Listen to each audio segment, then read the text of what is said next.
Okay, so hello and welcome back. And today we're going to be talking about the Texas and Pacific Railroad, like all of it, which is why it's like El Paso, Dallas, and New Orleans on the bottom of the screen. So we're just going to hop right into what we're doing here on the Texas and Pacific, and here's a very pixelated, image of their system map. We're going to be talking about how things were before Jay Gould, during his time, when the railroad moved into its height after he was gone, and the passenger trains that ran it, and then one last Eagle that isn't the Texas Eagle. So this is also an image of like a more close-up image of what was most of the T&P's network. So this is also just based on me looking at the map, not necessarily like finding every little nitty-gritty part of their history, but this is like more or less the outline of what the T&P looked like. And I'll also make the mention that it gets kind of weird with their subsidiaries, because at least based on the last map, the Gulf Coast Railway here that's running along from Houston over, crossing it, and then going into the northern side of New Orleans is technically part of the T&P for part of the way. And then there's like other like little bits, like this is also one of these is labeled Missouri Pacific, which is why I didn't color it in, but it's also, I guess, maybe the T&P. The Missouri Pacific and its subsidiaries was kind of weird through history, and I'm not gonna sugarcoat that. And also some of these branch lines that are labeled T&P are not T&P, but Missouri Pacific are actually subsidiaries of the T&P. So the T&P was a subsidiary sort of the Missouri Pacific, which also itself had other subsidiaries, but some of their subsidiaries had subsidiaries. And some of those subsidiaries were basically run over by the Missouri Pacific or other subsidiaries. It gets really weird and incestuous really freaking quickly. So anyways, moving on. So in the early days of the T&P, it was one of the planned transcontinental railroads charted by Congress to build from the middle of the country to the west coast. This was going to be the southernmost transcon, running from Los Angeles through the Gadsden Purchase, and it was chartered in 1871 after the Civil War. From El Paso westward to San Diego is what became the Southern Pacific Tracks, and they were supposed to be the T&P's right-of-way. And speaking of shenanigans, it's one of the companies that got rolled into the Texas and Pacific was also called the Southern Pacific, that had no relation with the actual Southern Pacific in California.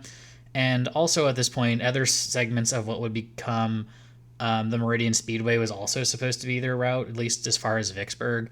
So a lot of weird history at this point in Texas and the formation of the T&P. The early construction of the T&P was fairly slow, and it was construction at San Diego failed in 1873 due to the financial panic, which led to that part of the project at least being canceled. I'm just kicking it ahead. We'll be getting into these guys here in a minute. But by 1876, they had constructed a little over 400 miles of track, and in 1879 is when Jay Gould got involved with T&P. And with solid financial backing, it was able to reach Sierra Blanca by May of 1881. And at the time, the actual Southern Pacific had constructed a line to Yuma, and then it started building east due to the delay, and, Collis P. Huntington not wanting to be outclassed by anyone else. So he built through to Texas and made it to El Paso around the same time they were making it to Sierra Blanca. And then when they made it there, they bought the Galveston, Harrisburg, and San Antonio Railway to build to Sierra Blanca, and then eventually pushed deeper into Texas. This led to a lawsuit against the Southern Pacific, which led to Huntington and Gould coming to an agreement with each other. So the T&P was forced to give up the right-of-way and its claims west of El Paso, and to cooperate on expansion of the route and have trackage rights into Southern California and like pooling equipment and a whole bunch of other stuff. And all of that, but the trackage rights were eventually undone through legislation and future cases. And also in digging through this, part of why this might have happened, that I'm kind of suspecting and like reading between the lines a little bit on this one. So this is a little bit of speculation based on how like railroads worked back then, and just like considering that if the construction got delayed, sometimes your charter ran out.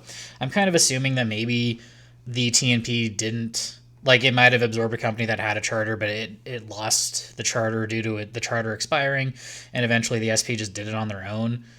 And There also wasn't support for quote unquote Western construction, which also makes me think again the original charter ran out, which since Huntington could get the financing to move the project east, he was able to do it. So I'm just wondering if there's anyone out there who knows more about more direct about this other than no one cared that one company built east when another company already had a charter. Like I'm assuming the charter expired, which is kind of my guess as to how that happened. But if anyone knows for sure and can point me in a more fruitful direction than Google, please leave it in the comments down below.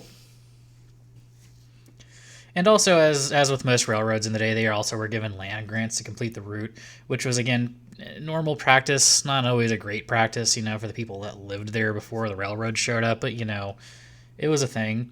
And also, they were given twice the amount of land, or at least would have been, in Arizona and New Mexico, as they would get in California. And also, the state of Texas gave them some of their own public land for construction. But they were going to be given over 12 million acres, but due to stipulations in their charter, they only ended up getting 5 million. And according to the ICC, the T&P eventually made 15.4 million on their land just in Texas. And this year is the T&P more at its height, at least pre-World War II. Which gets us into the construction. Like after the line to West Texas was complete, and the T&P went eastward into New Orleans, but Louisiana specifically. They would, build and acquire routes into New Orleans, Alexandria, and I'm not entirely sure, but I think Baton Rouge also had a T&P route. And I'm also not 100% sure when this happened, because again, it's one of those things that just doesn't get recorded all that well, or at least it hasn't made it onto Google, the internet in general. But I'm going to guess they made it to New Orleans within about 10 to 15 years of their completion to El Paso, just given how they were going. And also at its T&P, the T&P at its height was largely kept afloat by shipping oil from West Texas to other parts of Texas for refining.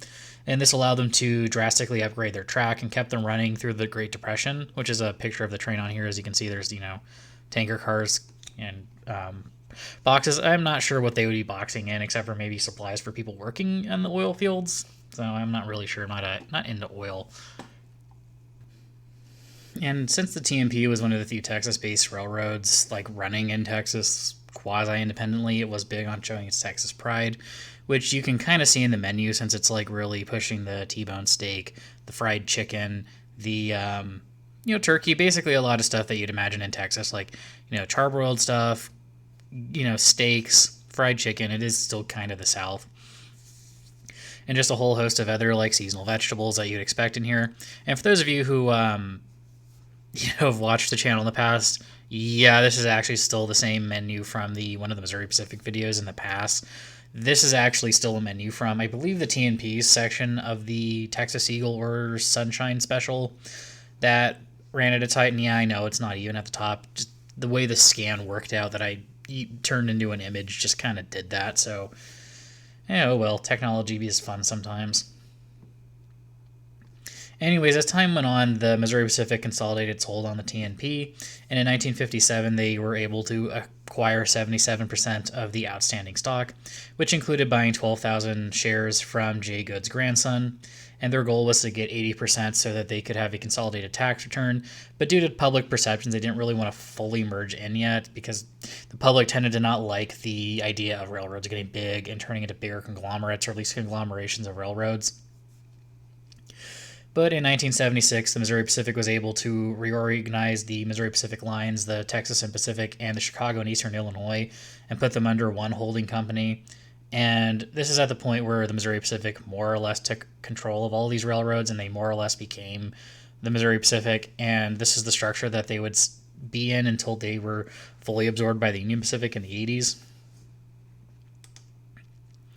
So this is passenger trains, and this is a glamour shot of a unit 2011, with its B unit in the back. And not sure when this was taken or where this was taken. I'm guessing it would either be in Fort Worth or Dallas, given that was the big hubs of the railroad. But again, glamour shot of the Texas and Pacific's E units. And it's an E unit because there's a wheel here, and then wheel here, which makes it 6 axles. Sorry about that, which makes it an E unit, because that's how they worked. And as mentioned in the Texas and Eagle video, the Texas and Pacific, there's a lot of Texases in this video. It's really screwing up my note reading. They handled the Eagle and the Sunshine Special sections that ran through to El Paso. And according to Wikipedia, at least, and some other sources, they also handled MP trains to Laredo. But according to the MP's own map, that was the International Great Northern. And, so holes and errors in the historical record, or just the weird relationship the Missouri Pacific subsidiaries all had with each other. I'm not entirely sure which one, because even for me, this is getting kind of confusing to keep track of, which is why I normally don't. But I'm making more of a point because this is a more modern railroad still functioning, that still functioned this way for a lot later than most other railroads would have. But anyways, other trains they handled were the Southerner, which ran over the T&P lines through Texarkana and eventually had a split that went off to Memphis, St. Louis, and Alexandria, Louisiana. And from what I can tell, this was a secondary train that likely ran with heavyweight equipment for all of its existence. And full disclosure, no idea when it actually got canceled. There was also a train that called the Western that ran from Dallas to El Paso, which carried the connection to the Southern Pacific for onward journeys to California. And I also don't really know how long any of these trains lasted. I haven't been able to track down an individual T&P schedule, and the Missouri Pacific schedules are a mess from a graphic design standpoint. And this is something I'll eventually go into more whenever the Great Depression railroading video comes out. But from what I guess, these trains were running in the 40s and were probably gone by the 60s or downgraded to unnamed trains. And that's just an educated guess, considering how the Missouri Pacific pretty swiftly declined once 1962 happened, as far as the number of passenger trains were and the quality of them. So my guess is that by 62 and 67, all these trains were probably gone. It's just fair guess on my part if they even lasted that long. And now we're going to talk a little bit about the Louisiana Eagle. And full disclosure, this picture is probably the Texas Eagle sometime in the 60s. So the Eagle that ran on the T&P besides the Texas Eagle was more of a subdued affair. The Louisiana Eagle ran from 1949 to 1963 as an overnight train between Dallas-Fort Worth and New Orleans. It ran with at least 2 sleepers, 1 coach, a lounge, and a food service car. And there was also a daytime train called the Daylight that ran the route along with a few secondary trains carrying through cars from other parts of the Missouri Pacific system. And unfortunately, this was not a very well regarded. I don't know if it was well regarded or not well regarded is the way to put it. Just not a very well remembered train. So again, it's one of those, I knew it existed. I know roughly where it ended, but I don't really know when exactly on a lot of these trains, because again, I can't find a scan schedule from just the Missouri Pacific. So even though freight was still king at this point, the routes declined fairly quickly, and after 1963, this route was only run by unnamed trains that would eventually be gone by 1970. When Amtrak took over passenger trains a year later, there were no passenger trains on the Dallas-New Orleans route. Also, at this point, basically every other Missouri Pacific train, other than, its subsidiaries, actually even including its subsidiaries in Texas, were basically just, there were no passenger trains. And also, it seems like that Texas lost a lot more trains than any other state in the country that I've researched so far. California at least still had its daylights, the coast and the San Joaquin, along with the Cascade to Portland, City of San Francisco, the San Francisco Chief, the San Diegan, and just all the other Santa Fe Transcons when Amtrak was created. But Texas was seen to be left with 2 trains. So, yeah, a very, very stark difference. From so far, I only know that they had the Texas Eagle, and not even the Texas Eagle, but the Texas Chief and the Sunset Limited, I think, were the only trains left, except for maybe a few late surviving locals on some minor railroads. So, again, Texas seems to have just lost so much service so fast. And here's just a picture of a Texas and Pacific freight train somewhere in Texas. I keep wanting to call it Missouri Pacific since there's just this weird incestuous relationship with all of them. But yeah, this is the end of their line. Also, since we're at the end of the video, finally remember to put in one of these slides saying that, hey, there's a Discord. By the way, that's where you get a hold of me. Like, the only other place on the internet where you can probably get a hold of me fairly easily is on the Discord. It's where we share train pictures or cat pictures. You know, the link's down below. Thank you for being here. Sorry, these are a little bit more of a rush production. There's time issues coming up, so all these have to get out in one take. So yeah, sorry about that, and I will see you in the next one.